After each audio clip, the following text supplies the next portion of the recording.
Okay, so my own view on mental illness in a nutshell, since I did have it, is, and I'm not gonna talk about the emotional state and stuff like that, or the psychosis, the paranoid thoughts, or the you know, the hallucinations or anything like that.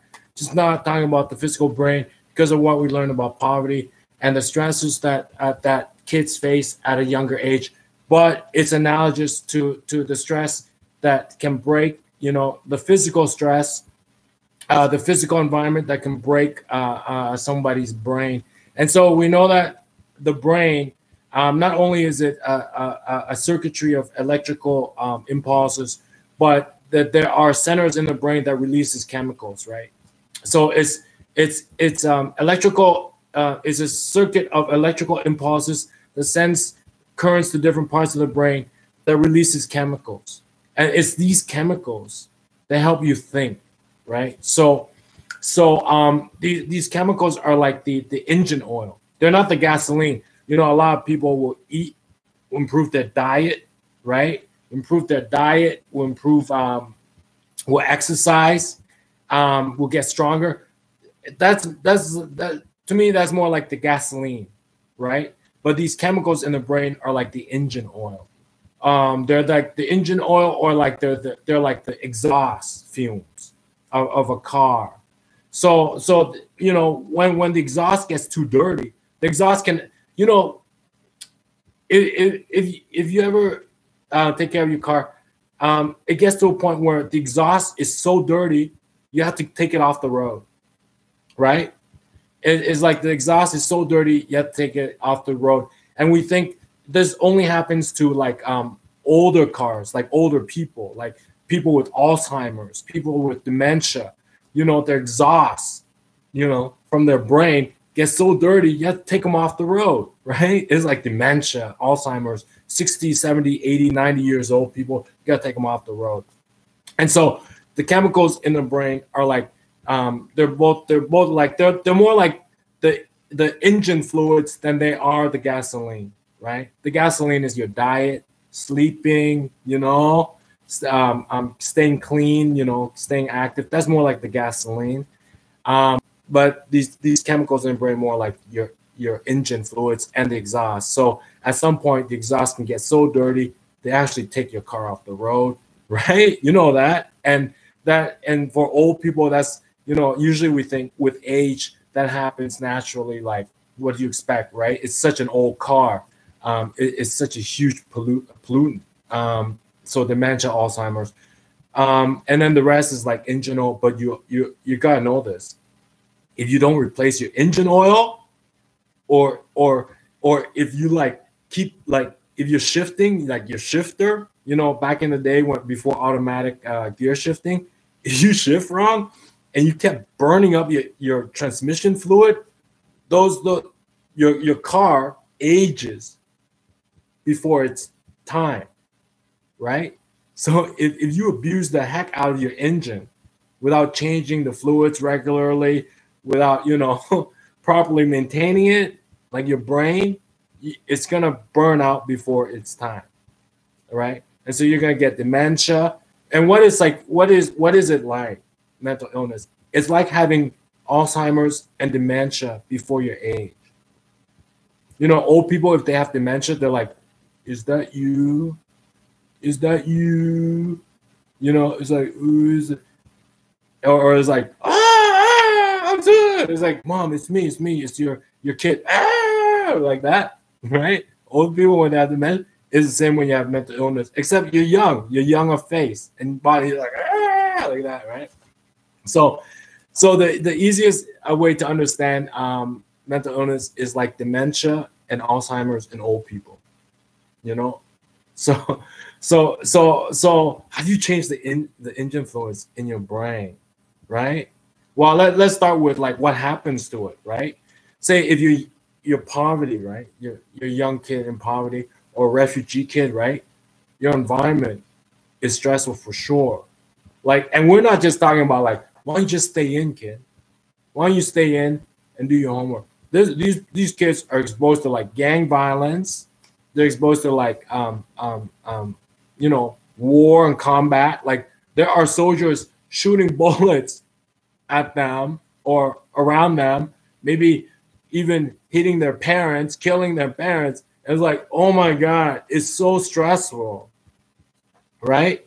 So their brain, like the engine of their body, is like just in order to get up in the morning. The brain's got to work like 10 times as hard because the other day some soldiers just killed my parents. You know what I mean? So it's kind of like that, right? Or in poverty, it's like just to wait outside for a school bus in my gangland infested neighborhood. You know, my brain, the engine of my body got to work twice as hard because there are gangbangers driving up and down the street. I'm scared shitless, to be honest with you. I look calm because I am scared shitless, right? Right. So that's how your external environment can impact your brain, which is injure your body. People think, oh, the heart is injured. No, it's the brain, right? And it's like it's got to work like 10 times. It feels like it's got to bench press 10 times the weight, right? You're waiting there in gangland neighborhood. You know, you just came to America. Welcome to America, right? But you're poor, so you're and there's like brothers driving up around the street and like bandanas, right? Right? And you're scared shitless. Whereas, you know, the kid in the other neighborhood is like waking up. It's like nice picket fence. You know, what's on my Cox cable box this morning before I go to school? Mom, you know, I need the update to my iPhone and all this shit. Totally different scenario, right? So your engine is, you know, your brain working overtime, right?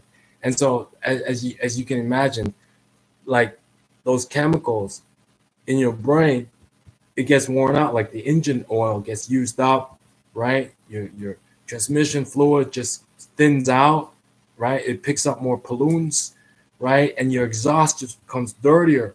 And then you develop symptoms like kind of dementia, you know, kind of like Alzheimer's, like your short-term memory is shot to hell, right? You're like jumpy as fuck for no reason, right? You're like a 100-year-old fucking demented person, right? Like, whoa, I don't remember anything, whoa, right? Like you're just fucking whack, right?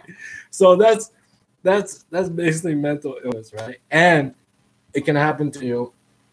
And that's why they also say for middle-class kids, if you're a perfectionist, which is unnecessary perfection, it's like say you're already a straight A student, but you want it to be you want your essay to be like Michelangelo. You want your essay to be like, you know, better than anything ever written in the history of mankind. Like you're just absolutely perfectionist, right? That's also like you're creating a prison for yourself, right? And your brain every morning, you know, after a while, it's got to wake up to a new essay, to a new quiz. You know, school is very long. School can last your whole life. And so say you're in grade 10, you got to finish high school. You got to go to undergrad. Maybe you want to get your post-grad. That's another 10 years. And already every day, like every essay's got to be like the best in human civilization. And that's being perfectionist. You also put yourself in that prison. And so your brain's got to work 10 times as hard as well. And so your engine oil gets it. So eventually your engine oil and your transmission fluid, it becomes sluggish, right? And then you develop those kind of dementia symptoms, like, whoa, like some freaky old man, right? You're like, like that, right? So that's basically mental illness in a physical nutshell. From like the poor kid to like the perfectionist middle class kid. And also, if you take the wrong drug, like, you know, ecstasy, but it was like mixed in a bathtub, by a couple of like young punks, it'll blow those fluids out, blow those fluids to hell as well. So that's mental, and then you start acting like a demented Alzheimer 90-year-old person, but your body is still young, your face young, everything, but you act like a senior citizen with dementia and Alzheimer's. Like, whoa, whoa, whoa, like, what the fuck else did you say? Like, that's basically mental illness. All right, I think that's pretty easy to understand. I'll see you guys later. Well, how do you fix it? You gotta go see a doctor. Bye bye. I'm not gonna get. If I tell you how to fix it, they'll throw me in prison. You gotta go see a doctor.